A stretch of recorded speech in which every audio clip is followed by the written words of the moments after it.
ನಮಃ. ಹರಿಃ ಓಂ. ವಿಜ್ಞಾನರೋಚಿಪರಿಪೂರಿತಾಂತರ್ಬಾಹ್ಯಾಂಡಕೋಶಂ ಹರಿತೋಪಲಾಭಂ ತರ್ಕಾಭಯೇತಂ ವಿಧಿ ಸರ್ವಪೂರ್ವಗೀರ್ವಾಣವಿಜ್ಞಾನದಮಾನತೋऽಸ್ಮಿ.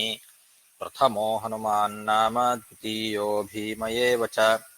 ಪೂರ್ಣಪ್ರಜ್ಞಸ್ತೃತೀಯಸ್ತು ಭಗವತ್ಕಾರ್ಯಸಾಧಕಃ. ಬುದ್ಧಿರ್ಬಲಂ ಯಶೋಧೈರ್ಯಂ ನಿರ್ಭಯತ್ವಮರೋಗತ. ಅಜಾಡ್ಯಂ ವಾಕ್ಪಟುತ್ವಂಚ ಹನುಮತ್ತಸ್ಮರಣಾದ್ ಭವೇತ್. ಪೃಥ್ವೀಮಂಡಲಮಧ್ಯಸ್ಥಾಃ ಪೂರ್ಣಬೋಧಮತಾನುಗಾಃ. ವೈಷ್ಣವಾ ವಿಷ್ಣುಹೃದಯಾಃ ತಾನ್ನಮಸ್ಯೆ ಗುರುನ್ ಮಮ. ಜನ್ಮಾದ್ಯಸ್ಯ ಯತೋನ್ಮಯಾದಿತರತಶ್ಚಾರ್ಥೇಷ್ವಭಿಜ್ಞಸ್ವರಾಟ್. ತೇನೇ ಬ್ರಹ್ಮಹೃದಾಯ ಆದಿಕವಯೇ ಮುಹ್ಯಂತಿ ಯಂ ಸೂರಯಃ. ತೇಜೋ ವಾರಿಮೃದಾಂ ಯಥಾ ವಿನಿಮಯೋ ಯತ್ರ ತ್ರಿಸರ್ಗೋ ಮೃಷಾ. ಧಾಮ್ನಾ ಸ್ವೇನ ಸದಾ ನಿರಸ್ತಕುಹಕಂ ಸತ್ಯಂ ಪರಂ ಧೀಮಹಿ. ಸೃಷ್ಟಿಸ್ಥಿತ್ಯಪ್ಯೇಹಾನಿಯತಿದರ್ಶಿತಮೋ ಬಂಧಮೋಕ್ಷಾಶ್ಚ ಯಸ್ಮಾದಸ್ಯ ಶ್ರೀ ಬ್ರಹ್ಮರುದ್ರಪ್ರಭೃತಿಸುರನರದ್ವೇಷಶತ್ರುತ್ಮಕಸ್ಯ ವಿಷ್ಣೋರ್ವ್ಯಸ್ತಾಃ ಸಮಸ್ತಾಃ ಸಕಲಗುಣನಿಧಿಃ ಸರ್ವದೋಷವ್ಯಪೇತಃ. ಪೂರ್ಣಾನಂದೋ ಅವ್ಯಯೋ ಯೋ ಗುರುರಪಿ ಪರಮಃ. ಚಿಂತಯೇತಂ ಮಹಾಂತಂ ಯಂ ಪ್ರವ್ರಜन्तಮನುಪೇತಮಪೇತಕೃತ್ಯಂ. ದ್ವೈಪಾಯನೋ ವಿರಹಕಾತರ ಆಜುಹಾವ. ಪುತ್ರೇತಿ ತನ್ಮಯತಯಾ ತರವೋಪಿ ನೇದುಃ. तं ಸರ್ವಭೂತಹೃದಯಂ ಮುನಿಮಾನತೋऽಸ್ಮಿ. ಶ್ರೀಗುರುಭ್ಯೋ ನಮಃ. ಹರಿಃ ಓಂ. ಹರೇ ನಮಃ.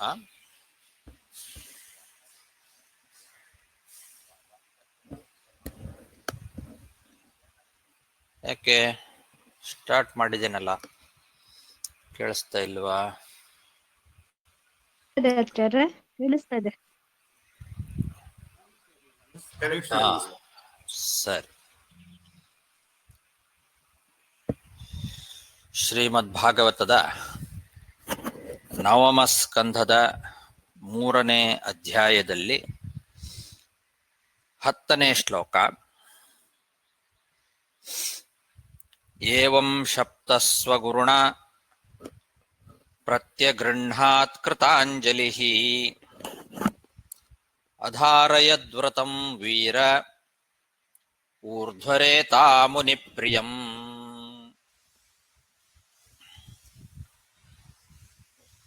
ವೃಷಧ್ರ ಎಂಬಂತಹ ವೀರನಾದಂತಹ ರಾಜ ಗೊತ್ತಾಗದೆ ಹುಲಿ ಅಂತ ತಿಳ್ಕೊಂಡು ಹಸುವನ್ನ ಕೊಂದುಬಿಟ್ಟ.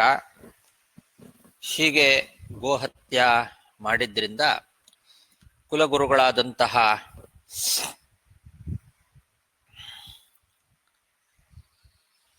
ವಸಿಷ್ಠರು ಅವನಿಗೆ ಶಾಪ ಕೊಟ್ಟರು. ನೀನು ಇನ್ನು ಮುಂದೆ ಕ್ಷತ್ರಿಯನಲ್ಲ, ಗೋ ಹತ್ಯೆಯನ್ನ ಮಾಡಿದ್ರಿಂದ ನೀನು ಶೂದ್ರನಾಗ್ತಿದಿ ಅಂತ ಶಾಪ ಕೊಟ್ಟರು ಅಂತ. ಇಷ್ಟು ವಿಷಯ ನಾವು ಹಿಂದೆ ನೋಡಿದ್ವಿ. ಗುರುಗಳಾದ ವಸಿಷ್ಠರು ಈ ರೀತಿ ಶಾಪ ಕೊಟ್ಟಾಗ ವೃಷಧ್ರ ಕೈ ಮುಗಿದು ಬಹಳ ವಿನಯದಿಂದ ಆ ಶಾಪವನ್ನು ಸ್ವೀಕಾರ ಮಾಡಿದ. ತಾನು ಮಾಡಿದ್ದು ತಪ್ಪು, ಹೌದು, ಅದನ್ನು ಒಪ್ಪಿಕೊಂಡು ಅವರು ಕೊಟ್ಟಂತಹ ಶಾಪವನ್ನು ಸ್ವೀಕಾರ ಮಾಡಿದ. ಆಮೇಲೆ ಊರ್ಧ್ವರೇತಸ್ಕನಾಗಿ ಋಷಿಗಳಿಗೆಲ್ಲ ಪ್ರಿಯವಾದಂತಹ ಉಪವಾಸ ಮೊದಲಾದ ವ್ರತಗಳನ್ನ ಮಾಡಲಿಕ್ಕೆ ಪ್ರಾರಂಭ ಮಾಡಿದ. ಅಧಾರಯದ್ ವ್ರತಂ ಅಂತ ಇದೆ. ವ್ರತವನ್ನ ಸ್ವೀಕಾರ ಮಾಡಿದ ಅಂತ. ಎಂಥ ವ್ರತ ಅನ್ನೋದನ್ನ ಅಲ್ಲಿ ಹೇಳಿಲ್ಲ. ಅದಕ್ಕೆ ಮುನಿಪ್ರಿಯಂ ಅಂತ ಹೇಳಿದ್ದಾರೆ. ಮುನಿಗಳಿಗೆ ಪ್ರಿಯವಾದ ವ್ರತ ಅಂತ. ಅದು ಉಪವಾಸ ಮೊದಲಾದಂತಹ ವ್ರತ ಅಂತ ವ್ಯಾಖ್ಯಾನದಲ್ಲಿ ಬರೆದಿದ್ದಾರೆ. ಊರ್ಧ್ವರೇತಸ್ಕನಾಗಿ ಮುನಿಗಳಿಗೆ ಪ್ರಿಯವಾದಂತಹ ವನವಾಸ, ಉಪವಾಸ ಮೊದಲಾದಂತಹ ವ್ರತವನ್ನ ಕೈಗೊಂಡ. ಏವಂ ಶಪ್ತಸ್ವಗುರುಣ ಪ್ರತ್ಯಗೃಹ್ಣಾತ್ ಕೃತಾಂಜಲಿ. ಅಧಾರಯದ್ವ್ರತಂ ವೀರ ಊರ್ಧ್ವರೇತಾ ಮುನಿಪ್ರಿಯಂ ವಾಸುದೇವೇ ಭಗವತಿ ಸರ್ವಾತ್ಮನ್ಯಮಲೆ ಪರೇ ಏಕಾಂತಿತ್ವಂ ಗತೋ ಭಕ್ತ್ಯಾ ಸರ್ವಭೂತ ಸಹೃತ್ ಸಮಃ.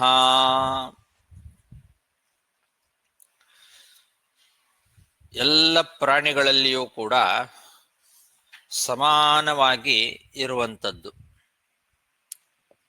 ಸಮಃ ಸುಹೃದಾದಿಷು ಸಮಃ, ಎಲ್ಲರ ಜೊತೆಯಲ್ಲಿ ಸೌಹಾರ್ದದಿಂದ ಇರುವಂಥದ್ದು.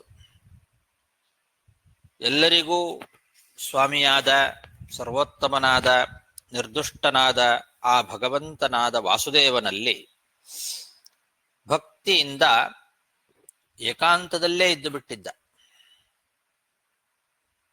ಏಕಾಂತಿತ್ವಂ ಅಂತ ಅದು ಒಂದು ವ್ರತ. ಎಲ್ಲಿಯೂ ಯಾರ ಜೊತೆಗೂ ಬೆರಿತಾ ಇರಲಿಲ್ಲ, ಏಕಾಂತವಾಗಿ ಇರ್ತಿದ್ದ. ಯಾವಾಗಲೂ ಭಗವಂತನಲ್ಲೇ ಭಕ್ತಿಯನ್ನ ಮಾಡ್ತಾ ಇರ್ತಿದ್ದ. ಎಂಥ ಭಗವಂತ? ಸರ್ವಾತ್ಮನಿ ಅಮಲೆ ಪರೇ ಭಗವತಿ ವಾಸುದೇವೇ ಅಂತ ಇಷ್ಟು ಭಗವಂತನಿಗೆ ವಿಶೇಷಣ. ಎಲ್ಲರಿಗೂ ಅಂತರ್ಯಾಮಿಯಾಗಿ ಸ್ವಾಮಿಯಾಗಿ ಇರುವಂಥವನು. ಅಮಲ ಅಂದ್ರೆ ನಿರ್ದುಷ್ಟನಾದಂಥವನು, ಪರ ಅಂದ್ರೆ ಸರ್ವೋತ್ತಮನಾದವನು. ಭಗವಾನ್ ಷಡ್ಗುಣೇಶ್ವರ್ಯ ಸಂಪನ್ನನಾಗಿರ್ತಕ್ಕಂತಹ ಆ ವಾಸುದೇವನಲ್ಲಿ ಭಕ್ತಿಯನ್ನ ಮಾಡ್ತಾ ಏಕಾಂತದಲ್ಲೇ ಇದ್ದ. ವಾಸುದೇವೇ ಭಗವತಿ ಸರ್ವಾತ್ಮನ್ಯಮಲೆ ಪರೇ ಏಕಾಂತಿತ್ವಂ ಗತೋ ಭಕ್ತ್ಯಾ ಸರ್ವಭೂತ ಸುಹೃತ್ ಸಮಃ.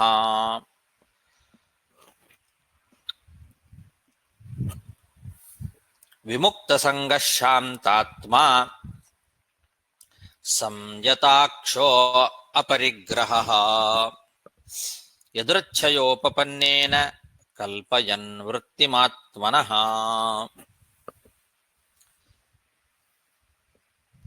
ಲೌಕಿಕರ ಜೊತೆಗೆ ಸಂಪರ್ಕವನ್ನ ಬಿಟ್ಟೇ ಬಿಟ್ಟ. ವಿಮುಕ್ತ ಸಂಘ ಅಂತ ಯಾರ ಜೊತೆಯಲ್ಲೂ ಸಂಪರ್ಕ ಮಾಡ್ತಿರ್ಲಿಲ್ಲ. ಲೌಕಿಕ ಜನರ ಜೊತೆಗೆ ಸಂಪರ್ಕವನ್ನೆಲ್ಲ ಕಳಕೊಂಡು ಸದಾ ಭಗವಂತನಲ್ಲಿಯೇ ಮನಸ್ಸನ್ನ ಇಟ್ಟುಬಿಟ್ಟ. ಆನಂದಮಯನಾಗಿರ್ತಕ್ಕಂತಹ ಆ ಭಗವಂತನಲ್ಲಿ ಮನಸ್ಸನ್ನ ಇಟ್ಟು ಯಾವ ಅಯೋಗ್ಯವಾದ ವಿಷಯ ಪದಾರ್ಥಗಳ ಕಡೆಗೂ ಕೂಡ ಕಣ್ಣೆತ್ತಿಯೂ ನೋಡ್ತಿರ್ಲಿಲ್ಲ.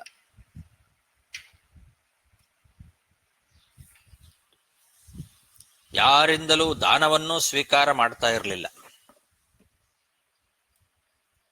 ಸ್ವೇಚ್ಛೆಯಿಂದ ಅಂದ್ರೆ ಭಗವಂತನ ಇಚ್ಛೆಯಿಂದ ಏನು ದೊರಕ್ತದೋ ಅಂತಹ ಕಾಡಿನಲ್ಲಿ ಸಿಗುವ ಯಾವುದಾದರೂ ಹಣ್ಣು ಹಂಪಲು ಮೊದಲಾದವುಗಳಿಂದಲೇ ತನ್ನ ಶರೀರ ಧಾರಣೆಯನ್ನ ಮಾಡ್ತಾ ಇದ್ದ.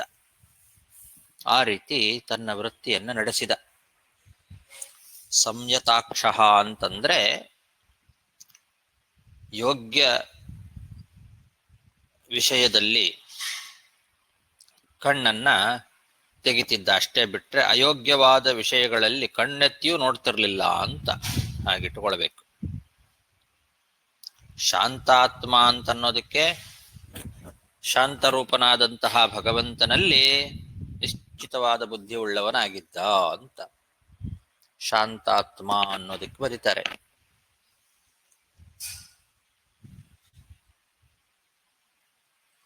ಸಂಯತಾಕ್ಷ ಅನ್ನೋದಕ್ಕೆ ವಿಜಯಧ್ವಜ ತೀರ್ಥರೂ ಬರೆದಿದ್ದಾರೆ, ಸತ್ಯಧರ್ಮರೂ ಬರೆದಿದ್ದಾರೆ, ಛಲಾರಿಯಲ್ಲೂ ಬರೆದಿದ್ದಾರೆ. ನಿಯಮಿತ ಇಂದ್ರಿಯ ಅಂತ ವಿಜಯಧ್ವಜ ತೀರ್ಥರು, ನಿಗೃಹೀತ ಇಂದ್ರಿಯ ಅಂತ ಛಲಾರಿಯಲ್ಲಿ ಬರೆದಿದ್ದಾರೆ. ಸತ್ಯಧರ್ಮರು ಮಾತ್ರ ಯೋಗ್ಯ ವಿಷಯೇ ನಿಮೀಲಿತ ಲೋಚನ ಅಪರಿಗ್ರಹ ಅಂತ ಮುಂದೆ ಬರೀತಾರೆ.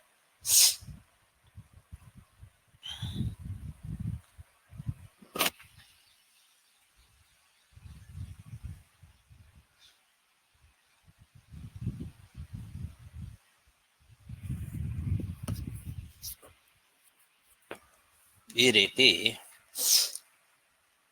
ಭಗವಂತನಲ್ಲೇ ಮನಸ್ಸನ್ನ ಇಟ್ಟು ಅಯೋಗ್ಯವಾದ ಯಾವ ವಿಷಯ ಪದಾರ್ಥಗಳನ್ನು ಕಣ್ಣೆತ್ತಿಯೂ ನೋಡದೆ ಭಗವದಿಚ್ಛೆಯಿಂದ ಬಂದಂತಹ ಹಣ್ಣು ಹಂಪಲುಗಳಿಂದಲೇ ತನ್ನ ಶರೀರವನ್ನ ಧಾರಣೆ ಮಾಡಿ ಬದುಕ್ತಾ ಇದ್ದ ಅಂತ ಇಷ್ಟ ಅಭಿಪ್ರಾಯ. ವಿಮುಕ್ತ ಸಂಗಃ ಶಾಂತಾತ್ಮ ಸಂಯತಾಕ್ಷೋ ಪರಿಗ್ರಹ ಯದೃಚ್ಛಯೋಪಪನ್ನೇನ ಕಲ್ಪಯನ್ ವೃತ್ತಿಮಾತ್ಮನಃ.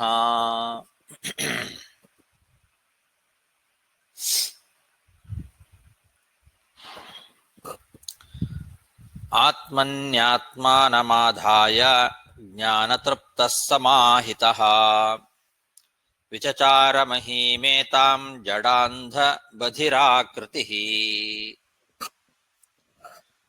ಭಗವಂತನಲ್ಲೇ ಮನಸ್ಸನ್ನ ಇಟ್ಟು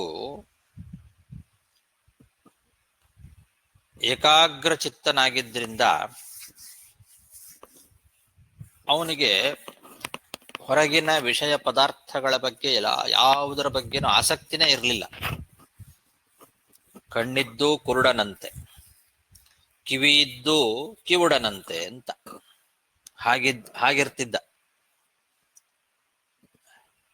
ಕುರುಡರು ಕಿವುಡರು ಹೇಗೆ ಇರ್ತಾರೋ ಹಾಗೇ ಇರ್ತಿದ್ದ ನೋಡ್ಲಿಕ್ಕೆ. ಕಿವಿ ಕೇಳಿಸೋದೋ ಇಲ್ಲ ಇವನಿಗೆ ಅನ್ನೋ ರೀತಿಯಲ್ಲಿ ಯಾರು ಏನು ಮಾತಾಡಿದರೂ ಕೂಡ ತನ್ನ ಪಾಡಿಗೆ ತಾನು ಭಗವಂತನ ಧ್ಯಾನವನ್ನ ಮಾಡ್ತಾ ಇರ್ತಿದ್ದ. ನೋಡೋರಿಗೆ ಇವನಿಗೆ ಕಿವಿ ಕೇಳಿಸೋದಿಲ್ಲ ಅಂತ, ಇವನಿಗೆ ಕಣ್ಣು ಕಾಣಿಸೋದಿಲ್ಲ, ಕಿವಿ ಕೇಳಿಸೋದಿಲ್ಲ ಅನ್ನೋ ರೀತಿಯಲ್ಲಿ ಇರ್ತಿದ್ದ. ಹುಚ್ಚರಂತೆ ಇರ್ತಿದ್ದ. ಜಡ ಅಂದ್ರೆ ಹಾಗೆ ಹುಚ್ಚರಂತೆ ತಿರುಗ್ತಾ ಇರ್ತಿದ್ದ. ಜಡ ಅಂಧ ಬಧಿರಾಕೃತಿ ಎಂದಿದ್ದಾರೆ. ಜಡ ಮತ್ತು ಅಂಧ, ಕುರುಡ, ಬಧಿರ ಅಂದ್ರೆ ಕಿವುಡ. ಆ ರೀತಿಯಲ್ಲಿ ತನ್ನನ್ನ ತಾನು ತೋರಿಸ್ಕೊಳ್ತಿದ್ದ ಜನರಿಗೆ. ಹೀಗೆ ಆ ಭೂಮಿ ಮೇಲೆ ಸಂಚಾರ ಮಾಡ್ತಿದ್ದ. ಮಹಿಮೇತಾಂ ವಿಚಚಾರ. ಆದ್ರೆ ಅವನ ಮನಸ್ಸು ಯಾವಾಗಲೂ ಭಗವಂತನಲ್ಲೇ ಇರ್ತಿತ್ತು. ಜ್ಞಾನತೃಪ್ತ, ಜ್ಞಾನದಿಂದಲೇ ತೃಪ್ತನಾಗಿರ್ತಿದ್ದ.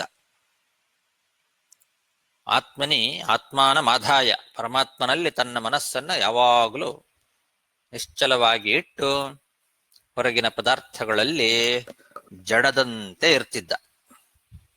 ಜಡ ಬಧಿರ ಅಂಧನಂತೆ ವರ್ತನೆ ಮಾಡ್ತಾ ಇದ್ದ. ಆತ್ಮನ್ಯಾತ್ಮಾನಮಾಧಾಯ ಜ್ಞಾನತೃಪ್ತಃ ಸಮಾಹಿತಃ ವಿಚಚಾರ ಮಹೀಮೇತಾಂ ಜಡಾಂಧ ಬಧಿರಾಕೃತಿ.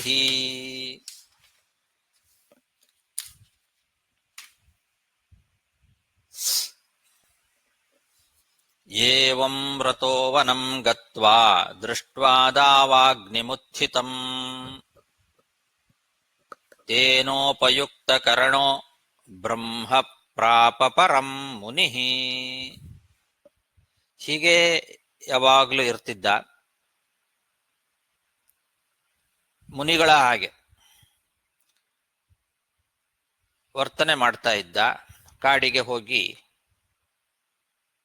ಅಲ್ಲಿ ಒಂದು ಸಲ ಕಾಡಿಗಿಚ್ಚು ಬಂತು. ಇಡೀ ಕಾಡೇ ಸುಟ್ಟು ಹೋಗ್ತಾ ಇತ್ತು. ಅಂತಹ ಸಮಯದಲ್ಲಿ ಆ ಕಾಡಿಗಿಚ್ಚನ್ನ ನೋಡಿ ತಾನು ತನ್ನ ಶರೀರವನ್ನ ಆ ಕಾಡಿಗಿಚ್ಚಿಗೆ ಒಡ್ಡಿ ತನ್ನ ಶರೀರವನ್ನ ಅಲ್ಲೇ ಸುಡಿಸ್ಕೊಂಡು ಪರಬ್ರಹ್ಮನಾದಂತಹ ಶ್ರೀಮನ್ನಾರಾಯಣನನ್ನ ಪಡೆದ ಅಂತ ಹೇಳ್ತಾ ಇದ್ದಾರೆ. ಕಾಡಿನಲ್ಲೇ ಕಾಡಿಗಿಚ್ಚಿಗೆ ತನ್ನ ಶರೀರವನ್ನು ಕೊಟ್ಟುಕೊಂಡು ಅಲ್ಲೇ ದೇಹತ್ಯಾಗ ಮಾಡಿ ತಾನು ಪರಬ್ರಹ್ಮನನ್ನ ಸೇರಿದ. ಏವಂ ರತೋ ವನಂ ಗತ್ವಾ ದೃಷ್ಟ್ವಾ ದಾವಾಗ್ನಿಮುತ್ಥಿತಂ ತೇನೋಪಯುಕ್ತಕರಣೋ ಬ್ರಹ್ಮ ಪ್ರಾಪ ಪರಂ ಮುನಿಃ. ಕವಿಸ್ತದಾಯಂ ವಿಷಯೇಷು ನಿಸ್ಪೃಹೋ ವಿಸೃಜ್ಯ ಸಂಗಂ ಸಹ ಬಂಧುಭಿರ್ವನಂ ನಿವೇಶ್ಯ ಚಿತ್ತೇಂದ್ರಿಯಾರ್ಥಾನ್ ಚಿತ್ತೇ ಪುರುಷಂ ಸ್ವರೋಚಿಷಂ ವಿವೇಶ ಕೈಶೋರವಯಾ ಪರಂ ಗತಃ. ಹೀಗೆ ವೃಷಧ್ರನ ಕಥೆ. ಮಹಾಜ್ಞಾನಿಯಾಗಿರ್ತಕ್ಕಂಥವನು, 8ನೆಯ ಮಗ ಇವನು ವೃಷಧ್ರ ಎಂಬತಕ್ಕಂಥವನು. ವಿಷಯ ಭೋಗ ಪದಾರ್ಥಗಳಲ್ಲಿ ಎಲ್ಲ ಆಸೆಯನ್ನು ಕೂಡ ಬಿಟ್ಟು ನಿಸ್ಪೃಹನಾಗಿ ಬಂಧು ಬಾಂಧವರನ್ನೆಲ್ಲ ಪರಿತ್ಯಾಗ ಮಾಡಿ ಕಾಡಿಗೆ ಹೋಗಿ ಅಲ್ಲಿ ಪರಮಪುರುಷನಾದ ಸ್ವಪ್ರಕಾಶನಾದಂತಹ ಶ್ರೀಮನ್ನಾರಾಯಣನಲ್ಲೇ ಮನಸ್ಸನ್ನ ಇಟ್ಟು ಇವನು ಕೈಶೋರವಯಾಹ ಅಂದಿದ್ದಾರೆ. ಇನ್ನು ಕಿಶೋರನಾಗಿರುವಾಗಲೇನೆ, ಅವನ ವಯಸ್ಸು ಬಹಳ ಏನಾಗಿರಲಿಲ್ಲ. ಎಲ್ಲರೂ ಕೂಡ ರಾಜಮಹಾರಾಜರುಗಳು ವಯಸ್ಸಾದ ಮೇಲೆ ಮಕ್ಕಳಿಗೆ ರಾಜ್ಯದ ಜವಾಬ್ದಾರಿಯನ್ನೆಲ್ಲ ವಹಿಸಿಕೊಟ್ಟು ಆಮೇಲೆ ಕಾಡಿಗೆ ಹೋಗೋದನ್ನು ನಾವು ಕೇಳಿದ್ದೇವೆ. ಆದರೆ ಇವನು ಕಿಶೋರಾವಸ್ಥೆಯಲ್ಲಿ ಇರುವಾಗಲೇನೆ ಕಾಡಿಗೆ ಹೋಗಿ ತಪಸ್ಸನ್ನ ಮಾಡಿ ಅಲ್ಲಿ ಆ ಭಗವಂತನನ್ನ ಅವನು ಸೇರಿದ. ಇದು ಬಹಳ ಆಶ್ಚರ್ಯಕರವಾದಂತಹ ಒಂದು ವಿಷಯ. ಕಿಶೋರಾವಸ್ಥೆಯಲ್ಲಿರುವಾಗಲೇನೆ ಈ ವೃಷಧ್ರ ಎಂಬುವನು ಕಾಡಿಗೆ ಹೋಗಿ ಪರಮಪುರುಷನಾದ ಶ್ರೀಮನ್ನಾರಾಯಣನಲ್ಲೇ ಮನಸ್ಸನ್ನ ಇಟ್ಟು ಆ ಎಳೆ ವಯಸ್ಸಿನಲ್ಲೇ ಪರಬ್ರಹ್ಮನನ್ನ ಹೊಂದಿದ್ದಾನೆ. ಕವಿಸ್ತದಾಯಂ ವಿಷಯೇಷು ನಿಸ್ಪೃಹೋ ವಿಸೃಜ್ಯ ಸಂಗಂ ಸಹ ಬಂಧುಭಿರ್ವನಂ ನಿವೇಶ್ಯ ಚಿತ್ತೇ ಪುರುಷಂ ಸ್ವರೋಚಿಷಂ ವಿವೇಶ ಕೈಶೋರವಯಾ ಪರಂ ಗತಃ.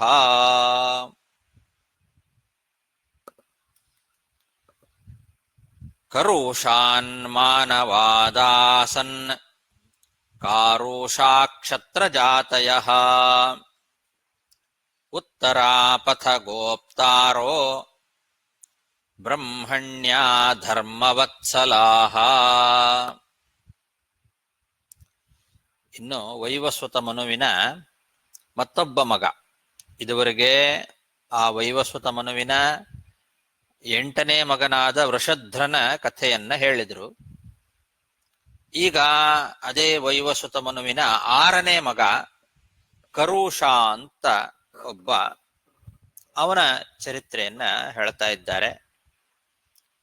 ಈ ಕರುಷ ಅಂತನ್ನೋನಿಂದ ಹಿಡಿದು ಕ್ಷತ್ರಿಯ ಜಾತಿಯಲ್ಲೇ ಕೊನೆಯವರೆಗೂ ಇದ್ದಂಥವರನ್ನೆಲ್ಲ ಕಾರುಷರು ಅಂತ ಕರೀತಾರೆ. ಇವನಿಂದಲೇ ಆ ಹೆಸರು ಬಂದದ್ದು. ಕಾರುಷರಾಜರು ಅಂತ ಕರೀತಾರೆ. ಇವನ ನಂತರದಲ್ಲಿ ಬಂದವರು ಅವರೆಲ್ಲ. ಕರುಷನಿಂದ ಮುಂದೆ ಕ್ಷತ್ರಜಾತಯ, ಕ್ಷತ್ರಿಯ ಜಾತಿಯಲ್ಲಿ ಕೊನೆ ತನಕ ಇದ್ದವ್ರನ್ನೆಲ್ಲ ಕಾರುಷರು ಅಂತ ಕರೀತಾರೆ. ಅಂತಹ ಕಾರುಷರೆಂಬ ರಾಜರೆಲ್ಲ ಹುಟ್ಟಿದ್ರು ಮುಂದೆ. ಅವರಿಗೆ ಬ್ರಾಹ್ಮಣರು ಅಂತಂದ್ರೆ ಅತ್ಯಂತ ಪ್ರೀತಿ.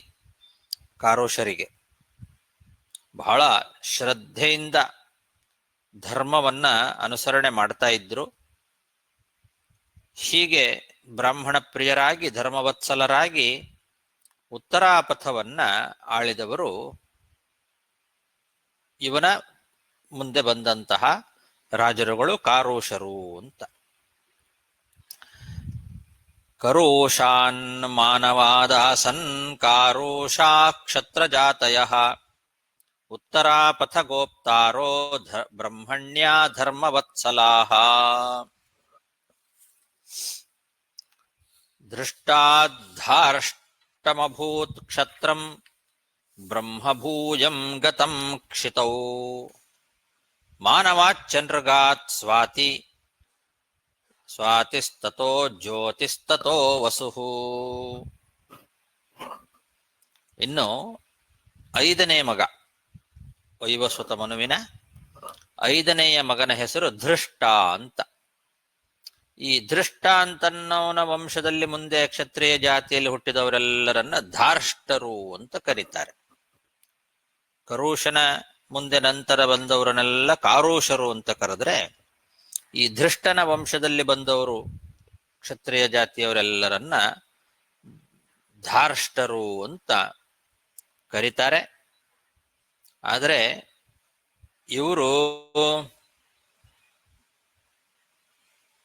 ಇವರೆಲ್ಲ ಭೂಮಿಯಲ್ಲಿ ಬ್ರಾಹ್ಮಣತ್ವವನ್ನ ಪಡೆದರಂತೆ. ಬ್ರಹ್ಮಭೂಯಂ ಗತಂ ಕ್ಷಿತೌ ಅಂದಿದ್ದಾರೆ. ಇವರೆಲ್ಲ ಧಾರ್ಷ್ಟರು ಅಂತೇನು ಕರೆಸ್ಕೊಂಡಿದ್ದಾರೆ, ಅವರೆಲ್ಲ ಬ್ರಾಹ್ಮಣತ್ವವನ್ನ ಪಡೆದಿದ್ದಾರೆ.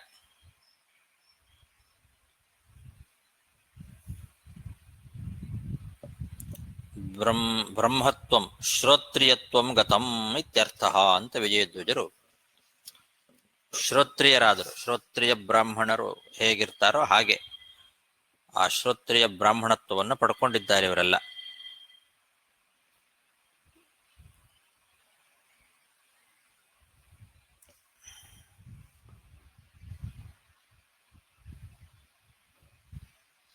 ಯಾವಾಗಲೂ ತೀರ್ಥಕ್ಷೇತ್ರಗಳಲ್ಲಿ ಸಂಚಾರವನ್ನ ಮಾಡ್ತಾ ಇರ್ತಿದ್ರು.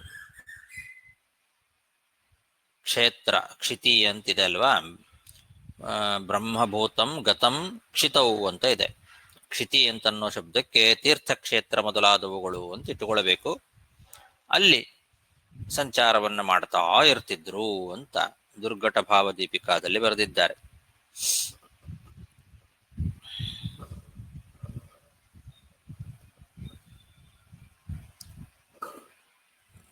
ಬ್ರಹ್ಮಭೂತಂ ಗತಂ ಅಂತನ್ನೋದಕ್ಕೆ ಛಲಾರಿಯಲ್ಲಿ ಬ್ರಹ್ಮಣಿ ಸ್ಥಿತಂ, ಪರಬ್ರಹ್ಮನಲ್ಲೇ ನಿಷ್ಠರಾಗಿದ್ರು. ಕ್ಷಿತವು ಅಂದ್ರೆ ಈ ಕರ್ಮಭೂಮಿಯಲ್ಲಿ, ಗತಂ ಅನ್ನೋದಕ್ಕೆ ಏಕಾಗ್ರ ಚಿತ್ತತ್ವೇನ ತಪಸ್ಸಿ ಸ್ಥಿತಂ ಅಂತ ಹೀಗೆ ಅರ್ಥ ಮಾಡಿದ್ದಾರೆ. ಏಕಾಗ್ರ ಚಿತ್ತರಾಗಿ ಬ್ರಹ್ಮನಲ್ಲೇ ಮನಸ್ಸನ್ನ ಇಟ್ಟು ಭೂಮಿಯಲ್ಲಿ ಇದ್ರು ಅಂತ, ಈ ಕರ್ಮಭೂಮಿಯಲ್ಲಿ ಏಕಾಗ್ರ ಚಿತ್ತರಾಗಿ ತಪಸ್ಸನ್ನ ಮಾಡ್ತಾ ಇದ್ರು ಅಂತ ಈ ರೀತಿ ಛಲಾರಿಯಲ್ಲಿ ಬರೆದಿದ್ದಾರೆ. ಆದರೆ ವಿಜಯಧ್ವಜರು ಶ್ರೋತ್ರಿಯತ್ವಂ ಗತಂ ಅಂತ, ಅವರಿಗೆ ಶ್ರೋತ್ರಿಯತ್ವ ಅಂದ್ರೆ ಶ್ರೋತ್ರಿಯ ಬ್ರಾಹ್ಮಣರಾದರು ಅಂತ. ಸತ್ಯಧರ್ಮರು ಕೂಡ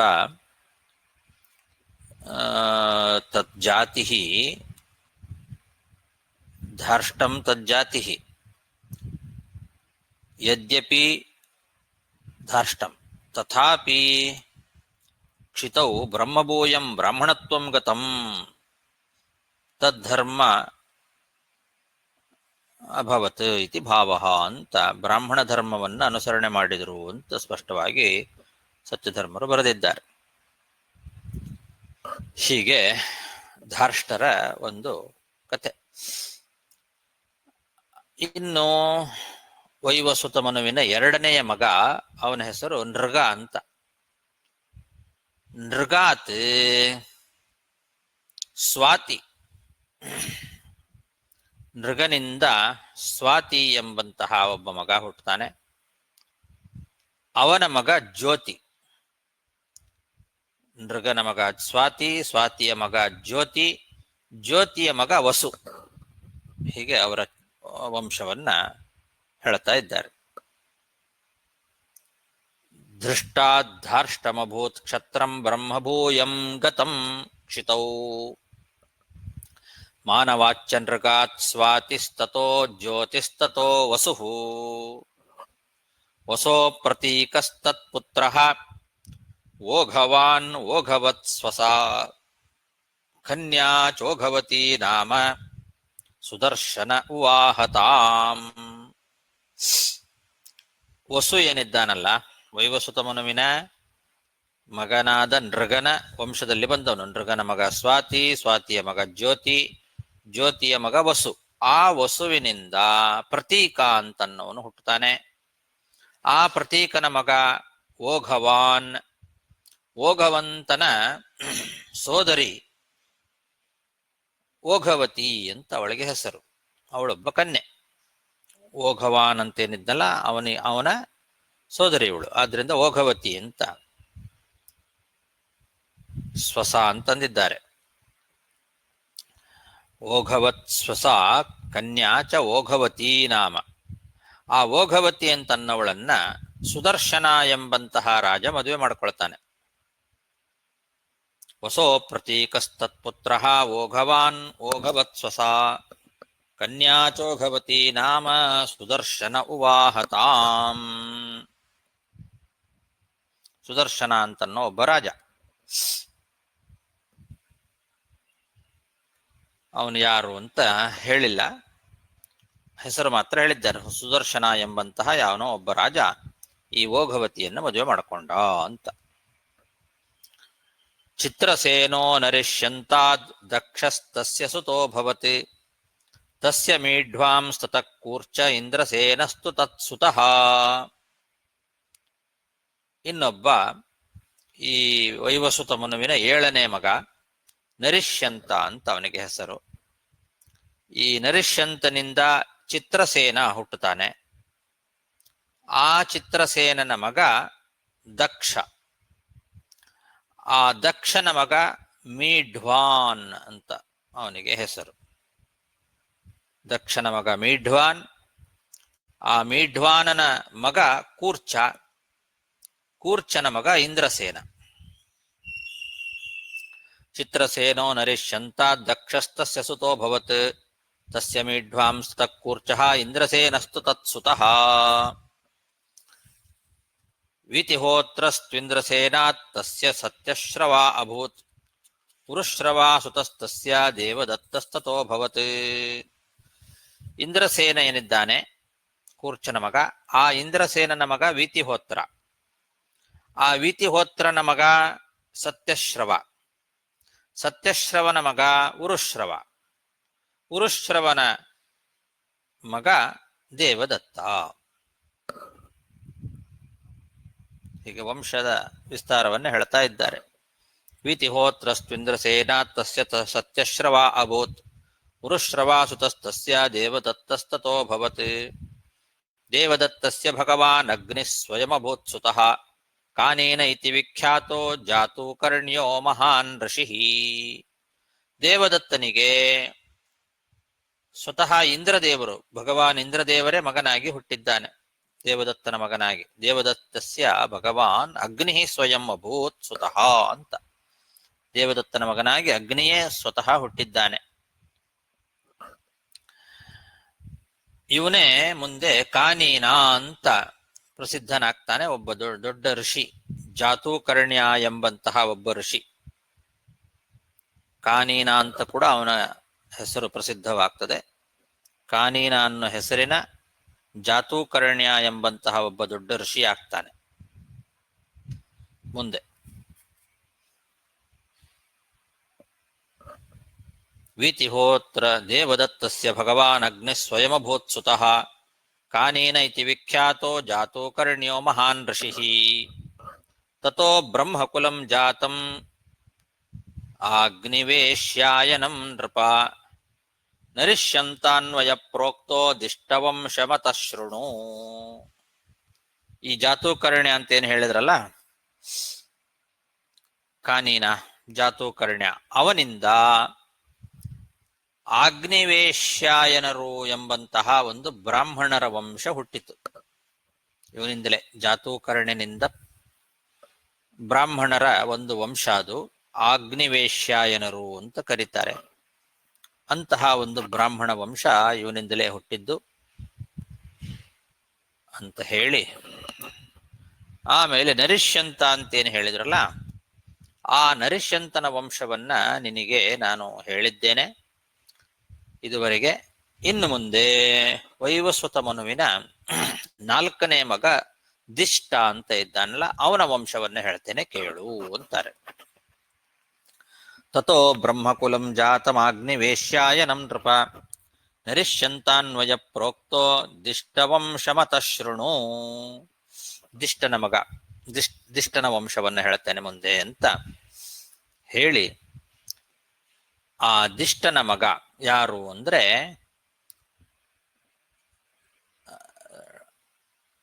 ಅಲ್ಲಿಗೆ ಟೈಮ್ ಆಗಿದೆ, 22 ಶ್ಲೋಕ ಆಯಿತು.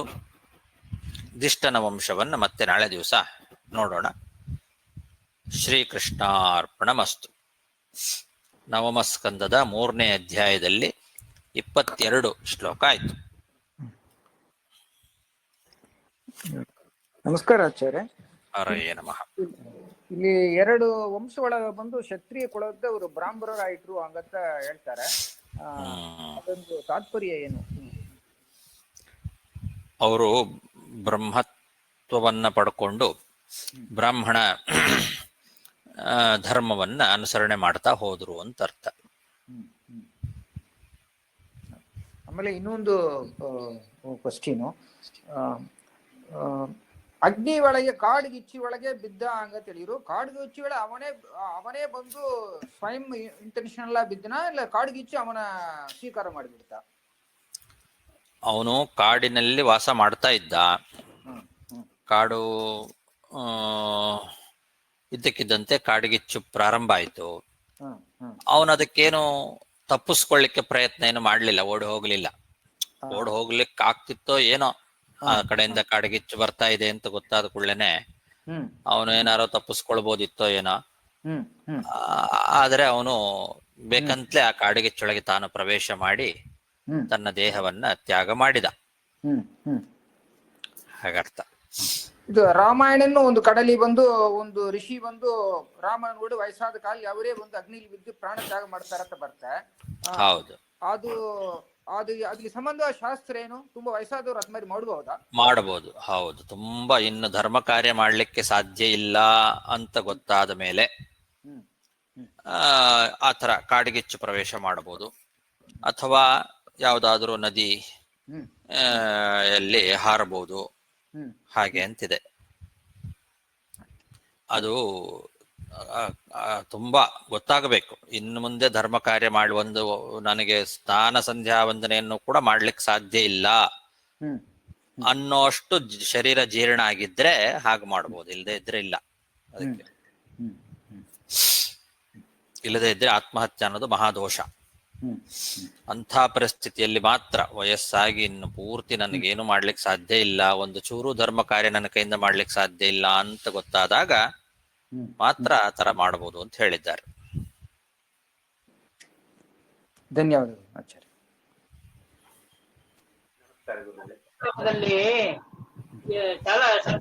ಸ್ವಲ್ಪ ವ್ಯಾಖ್ಯಾನ ಮಾಡಿ ಹೇಳ್ತೀಯಾ ವಿಸ್ತಾರವಾಗಿ? ಏನು? ಯಾವ ಶ್ಲೋಕ ಗೊತ್ತಾಗ್ತಾ ಇಲ್ಲ, ಕೇಳಿಸ್ತಿಲ್ಲ. 10ನೇ ಶ್ಲೋಕನಾ? ವ್ಯಾಖ್ಯಾನ ತುಂಬಾ ಚೆನ್ನಾಗಿದೆ, ಅದು ಸ್ವಲ್ಪ ವಿಸ್ತಾರ ಮಾಡಿ. ಕಿಂ ನಿಮಿ ರಿವ ಪ್ರತಿಶಾಪಾದ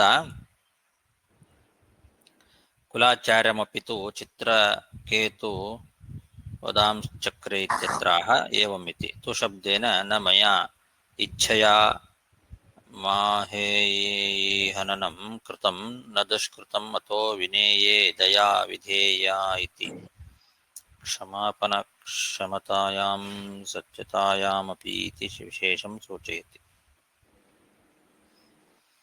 ಗುರುಗಳು ಶಾಪ ಕೊಟ್ಟರು, ವಸಿಷ್ಠ ಋಷಿಗಳು. ಯಾಕೆ ಅಂತ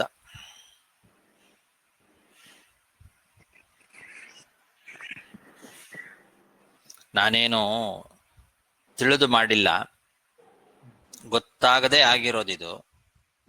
ಹೀಗಿರುವಾಗ ನನಗೆ ಯಾಕೆ ಇಂಥ ದೊಡ್ಡ ಶಾಪ ಕೊಟ್ರಿ ಅನ್ನೋದು ಅಲ್ಲಿ ತು ಅನ್ನೋ ಶಬ್ದದಿಂದ ಸೂಚನೆ ಮಾಡ್ತಾ ಇದ್ದಾರೆ ಅಂತ ಬರೀತಾರೆ.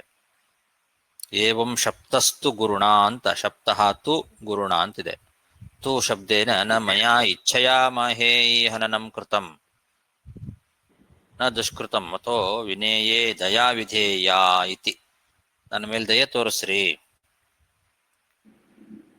ಅಂತನ್ನೋದು ಕೂಡ ವಿಶೇಷ, ಅದರಿಂದ ಸೂಚನೆ ಆಗತ್ತೆ ಅಂತ. ಶಪ್ತ ಇತಿ ವಿಶೇಷಣೀಭೂತ ಶಾಪಪದಂ ದ್ವಿತೀಯಾಂತಂ ಸದನ್ವೇತಿ. ಶಪ್ತ ಅಂತನ್ನೋದು ಅದಕ್ಕೆ ವಿಶೇಷಣವಾದದ್ದು.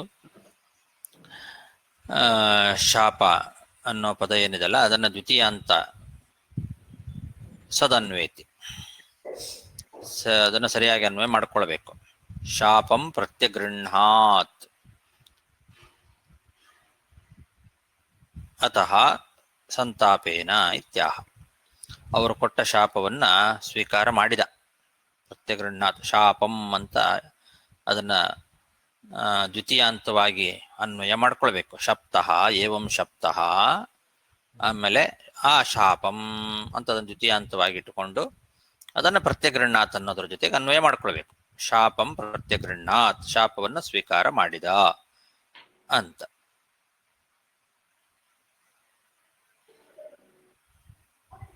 ಇನ್ನು ಕೃತಾಂಜಲಿ ಅನ್ನೋದಕ್ಕೆ ಇದಮಪಿ ಛೇದಸ್ಯ ಹಸ್ತಕಾರ್ಯತ್ವಾತ್ ತದನುರೂಪಮಿತಿ ಮಂತವ್ಯಂ.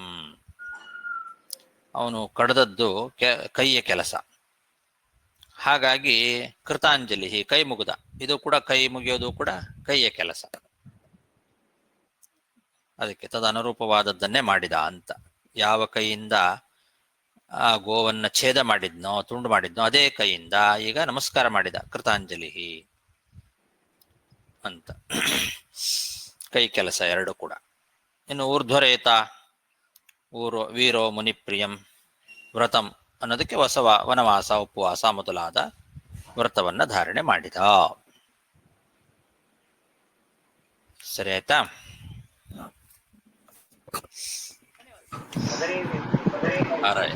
ಅರಯ